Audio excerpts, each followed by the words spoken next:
My people, welcome back to Trending Gist Room. In a recent interview on Arise TV, Felix Morka criticized Peter Obi, stating that Obi has crossed the line and should manage any consequences that comes his way. Rufai Hussaini took to social media to condemn Morka's remarks, expressing concern over the tone and implications of the statement. He wrote, "If the DSS can't call Mr. Morka to explain what he means by crossing the line, then I feel sad for our country."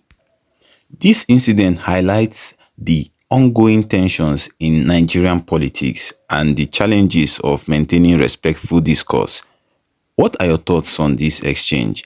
Let us know in the comments below. Don't forget to subscribe to Trending Gist Room and hit the notification bell so you never miss out on the latest updates. So, the presidency itself hasn't reacted to Obi's statement, but the governing party, which you are the spokesperson of, has hit back at Obi. Well, you're calling the Labour Party leader as a prophet of doom. What exactly did he say that is not right in his statement? A whole lot of what Mr. Obi discussed in his press conference was just wrong. Was wrong, totally misled, and almost intentionally misleading, trying to get Nigerians to believe what is not. Now, I am sure that even those who are listening to Mr. Obi, the Nigerians who listen to him, would disagree substantially with his assessment of the state of address of the country. Now, whatever sector you may wish to look at, the country is rebounding in significant measure. There's no question about that.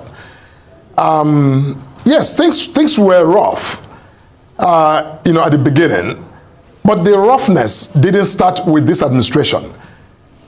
As a matter of fact, the reform that Mr. B was, speaking to, were, initiated to correct and radically reposition Nigeria for prosperity. Because, when this government came in, things were just not right. But the president took very hard look at the state of affairs and decided to, enunciate very bold policies to radically transform our economic life. Now, 18 months later, we are seeing the results of that. So right now, I think the conversation shouldn't be about whether or not those decisions were right or wrong. We should be looking at what is now the obvious, emerging impact, outcomes of these policies. And they are all pointing in the positive direction.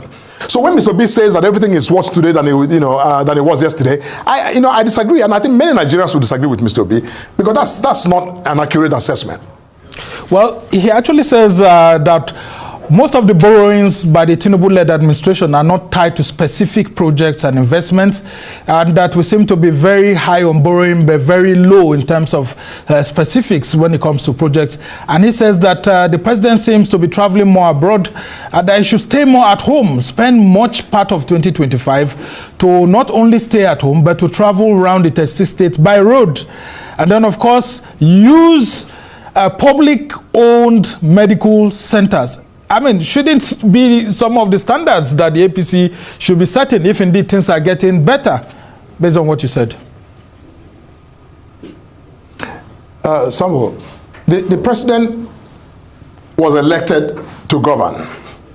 And governing includes actually interacting with, other countries of the world. Especially this president, who has made it a core objective to mobilize investments into Nigeria. You don't simply do that by sitting in Aso Rock and hoping that the world will come to you. This is, we live in an age where competition for resources, for global resources, is very fierce.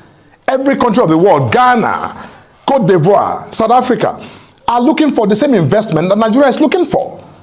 So you don't expect the president, who has launched an ambitious project of economic transformation, to sit put in Aso Rock so that Mr. B can be happy, just, hoping that he comes out so you can take a look at him, while others are busy shuttling around trying to, give reason to investors and other countries to, make Nigeria an investment destination. Now, this president, more than any president in the history of our country, has labored and has actually garnered commitments, some of which are beginning now to, trickle in, for massive investment that will help transform, all of the sectors of, our national life. So Mr. B can sit and simply just, localize his thinking, and because he's not the president, he can prescribe like a backseat driver how best to drive a vehicle, but he's not the president. And this president has the mandate to govern, and Mr. B is not going to dictate to him how he governs. And I think that Nigerians already, even your own This Day newspaper, named, Mr. President as the man of the year.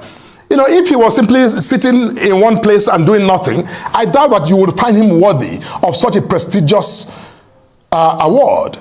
You see, look, all I'm saying is that we can quibble with details and quibble with, these little things.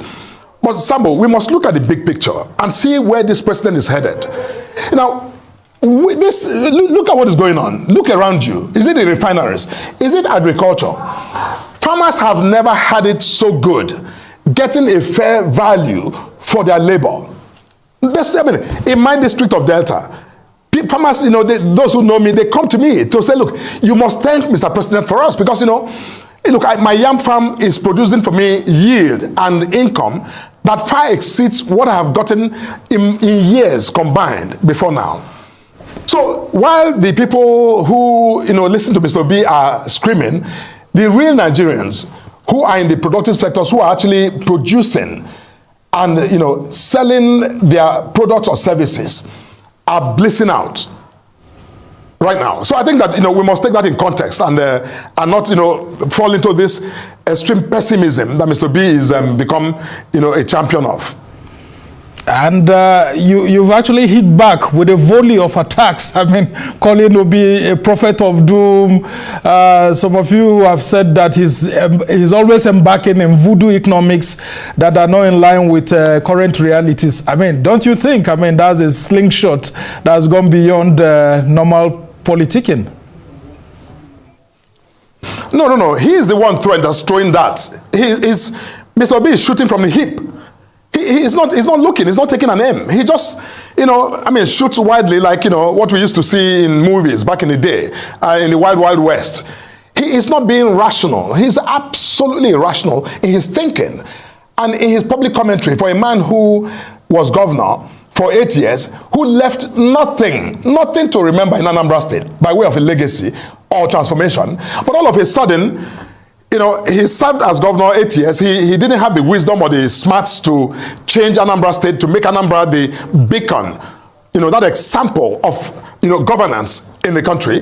But then, he runs for president, in 2023. And then now, he didn't win. He's sulking, rather than actually get a perspective and, figure out what he did to lose so he can do better in the future. He would think that he can bring down the government by simply, being maliciously deceptive.